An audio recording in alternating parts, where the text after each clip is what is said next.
तो बच्चों ये है क्लास 10th क्वाड्रेटिक इक्वेशन का एक कॉम्पिटेंसी बेस्ड क्वेश्चन। क्वेश्चन में पूछा क्या है, 1/4 of a herd of a camels were seen in the forest, twice the square root of the herd had gone to mountains and the remaining 15 camels were seen in the bank of rivers on the bank of rivers, find the total number of camels। मतलब ये कहते हैं कि भाई एक जंगल में एक heard of camels था जिसमें हमें नहीं पता कि टोटल कितने कैमल्स थे, तो लेट कर लो वो x थे। अब उसमें से 1/4 जो कैमल्स है वो आपको फॉरेस्ट में दिखे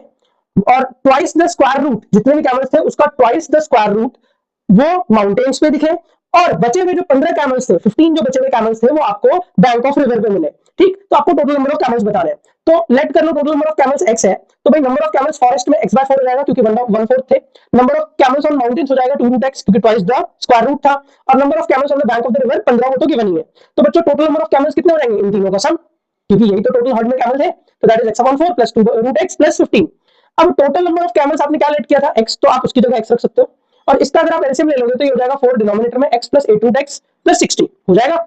ये 4 उधर जाके मल्टीप्लाई होगा तो that is 4x equals to x plus a√x plus 60, और सारी टर्म्स को अगर आप उधर लेके जाते हो तो वहां हो जाएगा 3x minus a√x plus 60 equals to 0। But सवाल ये कि सर ये तो क्वाड्रेटिक इक्वेशन बनी नहीं, तो हम इसे सॉल्व कैसे करें, क्योंकि क्वाड्रेटिक इक्वेशन में हम रूट्स निकालते हैं। तो आप क्या करो, लेट कर लो, लेट रूट x जो है वो y के इक्वल है, लेट कर लिया आपने, तो अगर रूट x y के इक्वल है तो x की वैल्यू y स्क्वायर के इक्वल होगी। ठीक है, तो आप इससे इक्वेशन बना सकते हो, दैट इज इसकी x की जगह y स्क्वायर रख लो, 3y square minus 8y minus 60 equals to 0, जिससे कि आप मिडिल टर्म स्प्लिट करोगे और आपको दो ही फैक्टर्स मिलेंगे, दैट इज 3y प्लस 10 और y माइनस 6, जिससे y की दो वैल्यू निकल के आएगी